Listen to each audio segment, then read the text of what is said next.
بسم اللہ الرحمن الرحیم۔ صرف 5 منٹ کا مدرسہ قرآن و حدیث کی روشنی میں 14 ذی الحجہ۔ نمبر 1، اسلامی تاریخ۔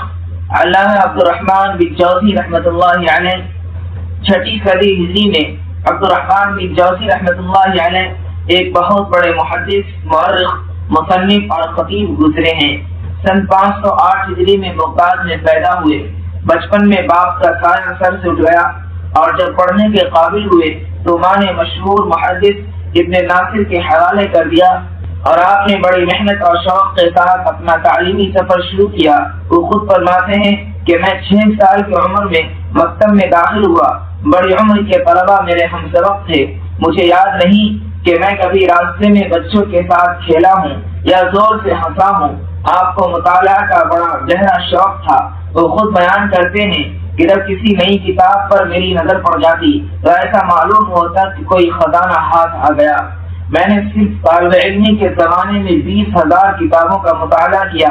نوعمری سے ہی آپ تصنیف و تالیف کی طرف متوجہ ہو گئے اور تقریباً 1000 کتابیں لکھی۔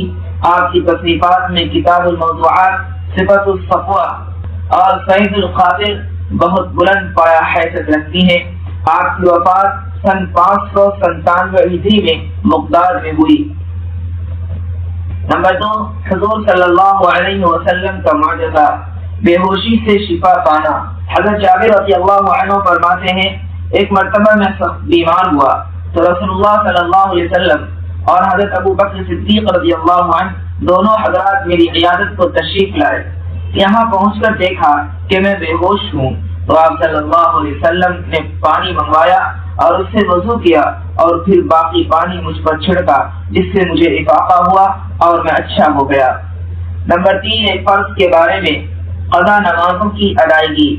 رسول اللہ صلی اللہ علیہ وسلم نے فرمایا جو کوئی نماز پڑھنا بھول گیا یا نماز کے وقت سوتا رہ گیا تو اس کا کفارہ یہ ہے کہ جب یاد آئے اسی وقت پڑھ لے۔ فائدہ: اگر کسی شخص کی نماز کسی عذر کی وجہ سے چھوٹ جائے یا سونے کی حالت میں نماز کا وقت گزر جائے تو بعد میں اس کو پڑھنا فرض ہے۔ نمبر 4، ایک سنت کے بارے میں، گناہوں سے بچنے کی دعا۔ گناہوں سے بچنے کے لیے یہ دعا پڑھیں: اللہم ارحمنی بترک المعاصی ابدا ما ابقیتنی۔ ترجمہ: اے اللہ، جب تک میں زندہ رہوں مجھے گناہوں سے بچنے کی توفیق عطا فرما۔ نمبر 5، ایک اہم عمل کی فضیلت، مسجد کی صفائی کا انعام۔ رسول اللہ صلی اللہ علیہ وسلم نے فرمایا جو شخص مسجد کا کوڑا کرکٹ صاف کرے گا اللہ تعالیٰ اس کا گھر جنت میں بنائیں گے۔ نمبر 6، ایک گناہ کے بارے میں، کفر کی سزا جہنم ہے۔ قرآن میں اللہ تعالیٰ فرماتا ہے جو لوگ کفر کرتے ہیں تو اللہ تعالیٰ کے مقابلے میں ان کا مال اور ان کی اولاد کچھ کام نہیں آئے گی اور ایسے لوگ ہی جہنم کا ایندھن ہوں گے۔ نمبر 7، دنیا کے بارے میں، مال و اولاد دنیا کے لیے زینت۔ قرآن میں اللہ تعالیٰ فرماتا ہے مال اور اولاد یہ صرف دنیا کی زندگی کی ایک رونق ہے اور جو نیک اعمال ہمیشہ باقی رہنے والے ہیں وہ آپ کے رب کے نزدیک ثواب اور بدلے کے اعتبار سے بھی بہتر ہے اور امید کے اعتبار سے بھی بہتر ہے۔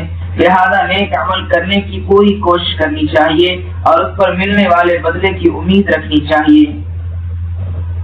نمبر 8، آخرت کے بارے میں، قبر کی پکار۔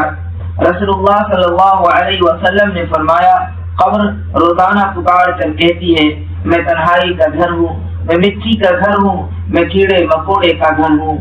نمبر 9، طب نبوی سے علاج، بڑی بیماریوں سے حفاظت۔ رسول اللہ صلی اللہ علیہ وسلم نے فرمایا جو شخص ہر مہینے 3 دن صبح کے وقت شہد چاٹے گا تو اسے کوئی بڑی بیماری نہیں ہوگی۔ نمبر 10، نبی صلی اللہ علیہ وسلم کی نصیحت۔ رسول اللہ صلی اللہ علیہ وسلم نے فرمایا اللہ تعالیٰ کی عبادت کرتے رہو، کھانا کھلاتے رہو اور سلام پھیلاتے رہو، ان اعمال کی وجہ سے جنت میں سلامتی کے ساتھ داخل ہو جاؤ گے۔